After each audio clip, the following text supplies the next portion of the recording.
এটা একটা সন্ত্রাস কুচক্রি। বনগাঁর বুকে আজ পর্যন্ত এই ধরনের হয়নি। যারা আজকে এখানে বসেছে তৃণমূল কংগ্রেসের যে কাউন্সিলর এবং এসসি এসটি সার্টিফিকেট নিয়ে যে লড়াই করছে, তার বাড়িতে এটা ভাঙচুর হয়েছে এবং আমি নিজের চোখে দেখে এসেছি ভয়াবহ পরিস্থিতি। মানে মারা যায়নি এইটাই, এবং গোলাগুলি ক্যামেরা ভেঙে যাতে প্রমাণ না থাকে বাইরের থেকে সন্ত্রাস এনে আজকে বনগাঁর বুকে শান্তিকে অশান্তি করার যে চেষ্টা করেছে, এটাকে নিয়ে উপর মহলে কথাবার্তা চলছে। এবং আমি এখান থেকে যে এসপির সঙ্গে আমি যাব, ওখানে কথাবার্তা বলবো যে তাদের ইমিডিয়েটলি তাদের অ্যারেস্ট করা হোক। যারা আজকে এই ধরনের কাজ করেছে, মানুষ সন্ত্রাস বনগাঁর বুকে যে মানুষের ভয় ভীতিতে আছে, যে শান্তিপ্রিয় বনগাঁ ছিল, আজকে সেই বনগাঁ অশান্তিতে পরিপূর্ণ হয়ে গেছে। এবং সেটাকে নিয়ে এবং তৃণমূল কংগ্রেসের যারা আমাদের উপর নেতৃত্ব, তাদের সঙ্গে আমি কথা বলবো। এবং অলরেডি সেটা আমি আস্তে আস্তে কয়েকজনের সাথে কথা হয়েছে এবং সেটাকে নিয়ে আরো উপর মহলে এবং সেটাকে নিয়ে প্রশাসনের লেভেলের থেকে আমরা মনে করি যে এখনো সেইভাবে আমাদের যে এসপি এখনো বনগাঁর বুকে সেই ধরনের তাদের কোনো সাপোর্ট করেনি।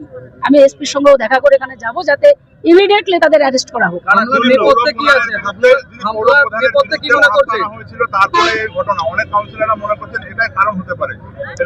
সেটা কাউন্সিলরের সঙ্গে যেটা হয়েছে, ওরা আপনারা কাউন্সিলরের কাছে জিজ্ঞাসা করে নেন যে তাদের প্রতি যেটা মানে দিনের বেলা যেটা হয়েছে, রাত্রে সেটা কার্যকরী করেছে।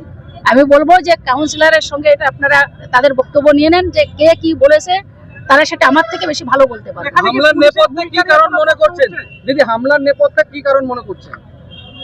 টোটালটাই পৌরসভায় সেখানে বারবার করে বলা হচ্ছে উপর নেতৃত্ব যদি সেখানে দেয়, তো সেখানে গোপাল সেটা অলরেডি সেটাকে দিয়েই দেবে। কিন্তু তাদের জোর করে অনাস্থা আনার জন্য যে কাউন্সিলরদের যে প্রেশার করা হয়েছিল, যারা সেই প্রেশার মানেনি, তারা বলেছে যে আমরা করব। অভিষেক বন্দ্যোপাধ্যায় এবং মাননীয় মুখ্যমন্ত্রী মমতা বন্দ্যোপাধ্যায় উপর নেতৃত্ব কোনো লেটার যদি করে দেয়, আমরা সেটা করে দেবো। করেনি বলে আজকে তাদের উপরে যে হুমকি দিয়েছিল, তার রাত্রে তার কার্যকারী করেছে। এবং সেটা কারা হুমকি দিয়েছে, আমার থেকে সেটা কাউন্সিলরদের আপনারা শুনে নিতে পারেন। শাসক দলের কাউন্সিলরদের বাড়িতে যদি এই ধরনের হামলা হতে পারে, তাহলে বনগাঁর সাধারণ মানুষের নিরাপত্তা কোথায়? সেটা নিয়েই তো আমাদের লড়াই। আজকে দেখেন কিভাবে রাস্তায় তারা বসেছে, প্রতিবাদ আজকে তারা জানাচ্ছে যে আমরা নিরাপত্তায় ভুগছি। এবং সেটাকে নিয়ে উপর নেতৃত্বের সঙ্গে আমরা কথা বলছি যে বনগাঁয় যে শান্ত ছিল, সেটা অশান্ততে পরিপূর্ণ হয়েছে, আগামীতে আরো ভয়াবহ পরিস্থিতির দিকে যাচ্ছে। পুলিশের ভূমিকা কি আছে? পুলিশের ভূমিকা এখানে একেবারে জিরো, কোনো কিছুই নেই। তারা রাত্রের অন্ধকারে যে